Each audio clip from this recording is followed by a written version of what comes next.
Welcome to a brand new episode of the Jampack Report today for Friday, November the 13th of 2020, the show that is rounding off what has been an absolutely incredible week. And in a lot of ways, this is the biggest week in gaming for the next decade or so. You have the launch of 3 different consoles, tons of incredible games, and so much discussion around the future of what these consoles have in store. But of course, although this week has been amazing, whether you're an Xbox fan or a PlayStation fan, in the world of Xbox, there was something missing, and that little something was Halo Infinite. Of course, that was going to be the crown jewel of the launch lineup, and it got delayed in the middle of the summer. And a lot of people are concerned about the development cycle itself, but it sounds like Phil Spencer says you have nothing to worry about over at 343.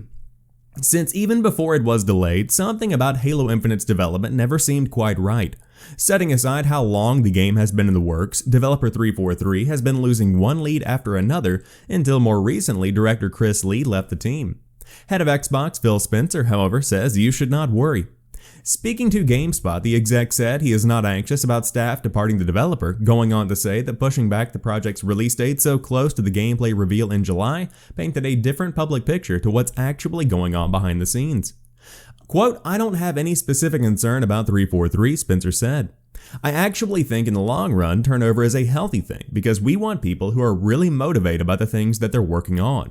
He continued, "Sometimes what hits the press or when certain things get announced internally have actually happened months before.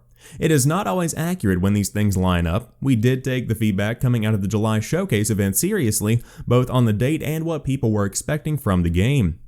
It was a miss on my part, to open our July showcase with Halo Infinite and then a couple of weeks later to have to move the date. I don't take the sentiment and the emotion of our fans and our customers lightly. We set an expectation that here, this is something you're going to have at launch, and then we have to change that expectation not too much after our showing. That's a mistake." Microsoft recently brought on Bungie veteran Joseph Staten to head up development on Halo Infinite's campaign, though Spencer did not specifically touch on his involvement. Quote, "So I really have a lot of faith in Bonnie Ross and the team there having Joe Staten and Pierre Hintz join, which they did late in the summer. I feel good about where we are on that team," he added. As Spencer said, however, the reception to Infinite's gameplay reveal was not very kind, prompting 343 to retreat and promise to work on visuals and presentation.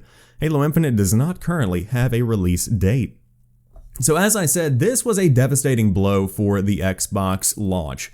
And although this still has been an incredible launch with plenty of third-party games and the value of Game Pass bringing tons of players into the Xbox ecosystem, as we said on yesterday's show, this was the biggest launch for an Xbox console in a 24-hour period. They sold more consoles than ever before in a single day. That's very impressive.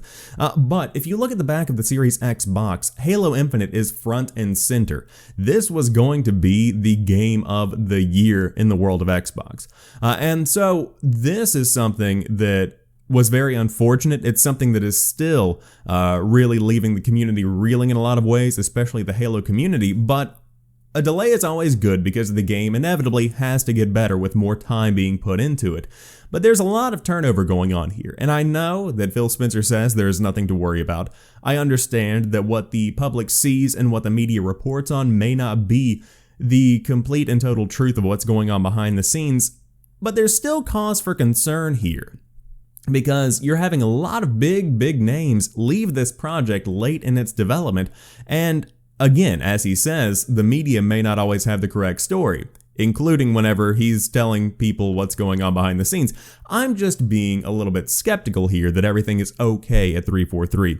Now, I am still incredibly excited about Halo Infinite. I love Halo. It's my favorite FPS of all time. It's in my top 5 games of all time easily when it comes to franchises.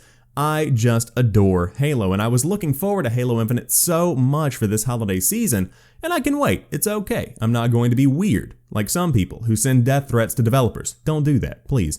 But still very interesting to see so much changing at 343 so late into the life cycle of this Halo Infinite development. Now, of course, the Xbox Series X is a fantastic console. I've been diving into games like Assassin's Creed Valhalla since last night. Since Tuesday, I played Yakuza 0 Black from the original Xbox One. I've been playing tons and tons of different games. It is very good. But the Xbox Series X uses an easy-to-replace Western Digital M.2 SSD that will make repairs a whole lot easier if they happen to occur. Microsoft launched its next-gen game consoles this week, and there is good news for anyone concerned about future repair cost. The internal storage for the Xbox Series X and the S is not soldered into the motherboard. As Hypixels reports, early teardowns of the new consoles are starting to reveal the design decisions Microsoft and Sony made. For the PS5, the internal storage is soldered into the motherboard, meaning the entire board would need to be replaced if the flash storage fails. However, Microsoft opted for an easy-to-repair solution instead. As the tweet by Series X above reveals, the Xbox Series X uses an M.2 2230 NVMe SSD manufactured by Western Digital. It's slotted into the motherboard and covered by a flat copper heatsink. This means that replacing the SSD is as easy as undoing a screw and detaching the heatsink. It seems unlikely Microsoft would ever support users performing such an upgrade themselves, but it does mean storage repair costs will be lower and they will be easier and quicker to perform. Twitter users Rado Burchado also confirmed the Xbox Series S uses the same solution. Hackers are sure to take great interest in the news of a removable drive because if you can replace the main storage, it potentially offers a way to add a new SSD with a different or modified operating system on board, assuming they can bypass any protections Microsoft has in place.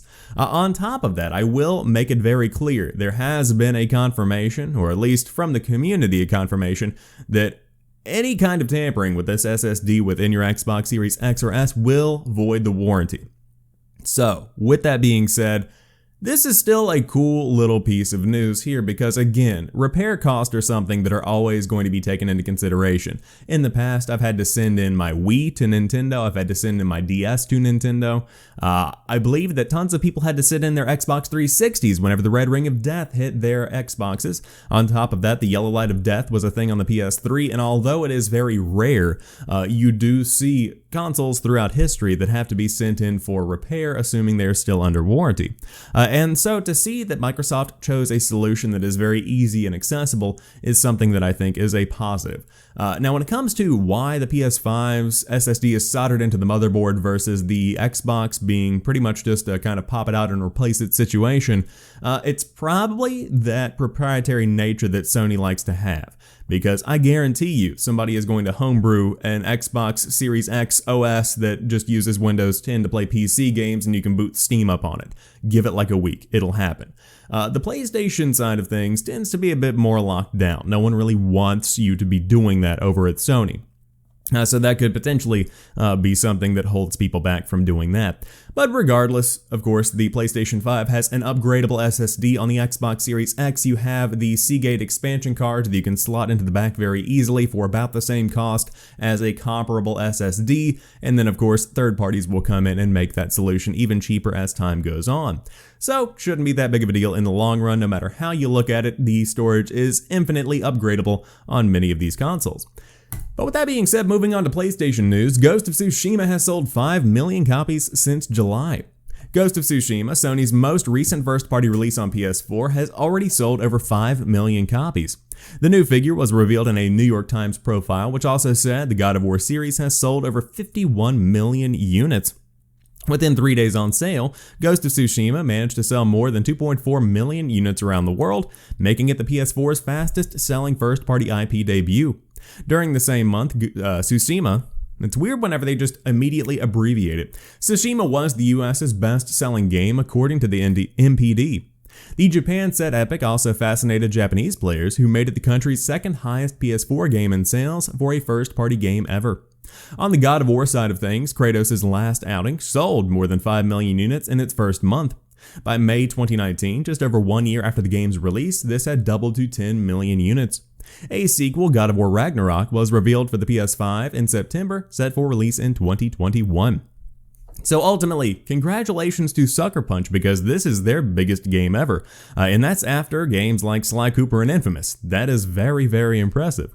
Of course, Ghost of Tsushima was kind of the crown jewel for the PS4's generation, and there were plenty of amazing titles, but when I say that, I mean it's the cherry on top, the final whipped cream on your sundae, whatever you want to call it. This is the final big game that was launching on the PS4. Now, of course, it is getting upgrades on the PS5. It will run at 60 FPS, and it will have all of those amazing features.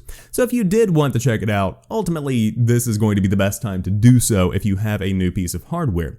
Of course, again, I love the look of Ghost of Tsushima. I have not had a chance to dive in and play it, but I've watched plenty of it and it looks phenomenal. On top of that, God of War with 51 million units sold across all of the games for the entire franchise, that's a pretty solid number. And of course, I'm looking forward to God of War Ragnarok, which is when I plan to personally pick up a PS5. I love God of War. I loved the 2018 game and I cannot wait to dive into that sequel.